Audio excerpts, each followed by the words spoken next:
Have you updated your AnyTone 878 Plus to its newest firmware? In case you need a refresher on what your radio's firmware does, it's the software that's embedded into your radio, and it controls how your radio behaves.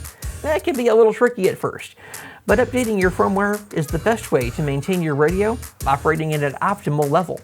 Today's version 1.22 firmware will be improving digipeater paths, keytones, 5-tone decode units, and resolve some of the CPS errors. The full update is stated below in the description. I'm Sebastian, KB0TTL. In this video, we'll be going over how to update the AnyTone 878 Plus radio firmware to version 1.22, and from there we'll update your CPS as well. So let's begin by putting the radio first in download mode. We're going to go to the BridgeCom website where we have the newly updated files. We'll go up here to support.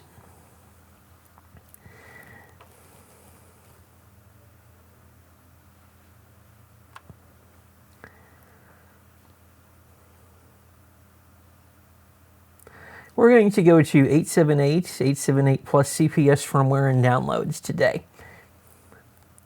And we'll go ahead and get our new copy here of the ATD878UV CPS and firmware version 1.22.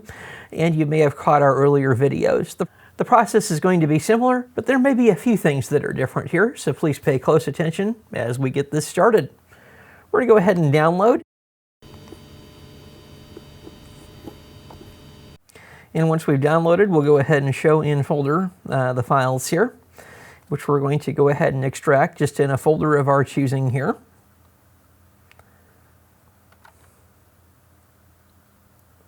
So I'm just going to say extract all. I'm going to select my own directory here. You can use whichever directory on your computer, preferably C drive here, as you would like. So I'm going to just call this AnyTone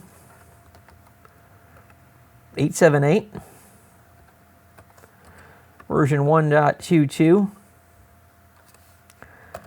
and we'll go ahead and extract here to this directory that we're going to create.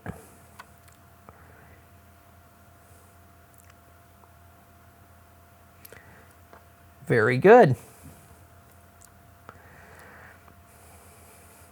Okay, so we have our version 1.22 CPS software, and we have our firmware. And both of these folders are going to be important, but first off, we're going to need to go ahead and install our software, which communicates over to our handheld radio. So we're just going to double click here. I'm going to right click. I'm going to go ahead and run this as administrator. You may run into some difficulty with your CPS program if it's not run as administrator. Typically, you could receive runtime errors or other Windows errors if you do not install and run as administrator.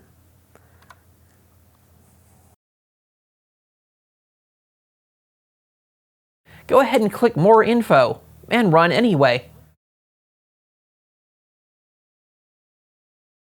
Use the English language. I'm going to click Next. Right here it's prompting me for a folder to install it to. My computer does not have a D drive. It's got a C drive. So you just go ahead and specify to write it to D878UV underscore 1.22, and you'd be all set. We'll go ahead and click Next and create a desktop icon. And we'll go ahead and do an install here as well. We'll go ahead and launch our new software.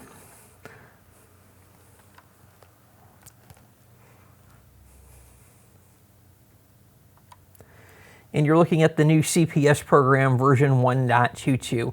Again, if you've used previous CPS programs, it's going to look very, very similar. It's going to act almost the same. We're going to go up here. We're going to select our COM port.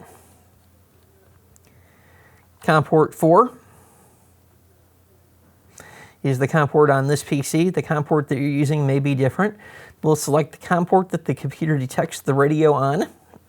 Let's go on into Tool. Let's do a firmware and icon update. We'll go ahead and open the update file.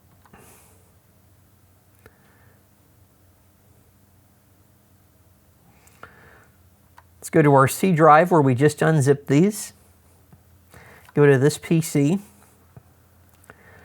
In your version of Windows, the directory structure may be slightly different, but it's the C directory.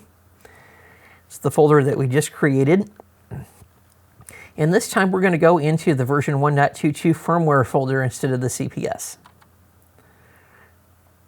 We're going to select our firmware file, 1.22.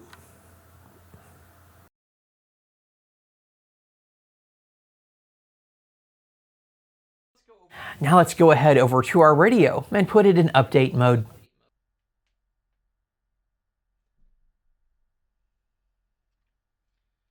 Push the blue button down, hit where it hit PTT, push it in, or turn it on.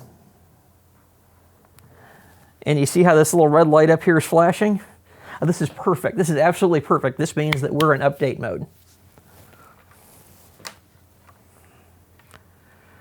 We're going to go ahead and plug in our cable to the side of the radio. Get a nice snug fit. Computer will go ahead and detect our radio. We have the USB end of the cable plugged into a spare USB port on our PC here. So as you've seen, we've selected the correct COM port, which was COM port 4. We've opened our firmware file. We have our radio plugged in at the side here, the connector, and the other side into the spare USB port on the side of the PC. We have our radio in update mode, and we're ready to flash the firmware. I'm going to hit right. And there we go.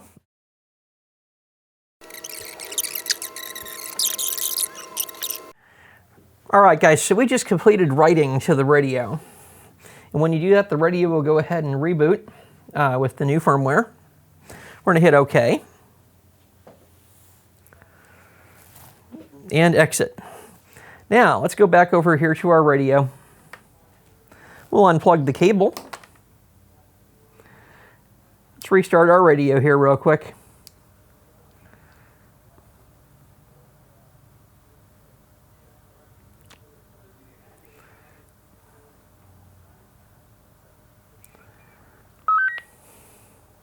Let's go to Menu. And we'll go to Settings. And we'll go to Device Information.